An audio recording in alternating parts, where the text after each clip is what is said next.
So now that we've collected our cochineal, Carola and I are gonna show you how to process it and turn it into a beautiful red dye. Next thing that you want to do after collecting your cochineal is to dry it for about a week on a flat surface.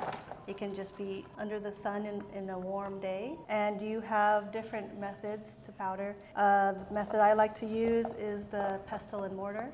You can also put some cochineal in a coffee grinder that's been designated for this. Do not use it for coffee after. And both of these will be sifted. And you're going to put it in a vat with filtered water. You might want to opt to wear gloves during this. This is, after all, a scaly bug, so it doesn't smell very pleasant. It smells like gym socks, feet. This is what gets cooked, and now we're gonna throw our pre-treated fabric in. So now this needs to get submerged. So you wanna soak that for a few minutes, squeeze out the excess water, and you're gonna drop it into your vat. So we're just gonna let it sit, and I'm gonna turn it over. So after about 5 minutes of agitating, we're going to take it out. You can leave it longer depending on the potency of your dye bath. We made ours quite dark, so we're not going to leave it in for very long.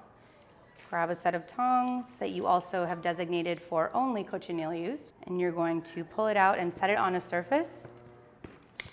Once you've let it sit for however long you want, you can leave it for 10 minutes, you can leave it for 5 hours. It really depends on how dark you want the fabric to get. You remove the binding, and then you just rinse it under cold water. Depending on what fabric you're using, you always want to just let it sort of do its thing before you wash it with soap. But this is just one way to work with cochineal.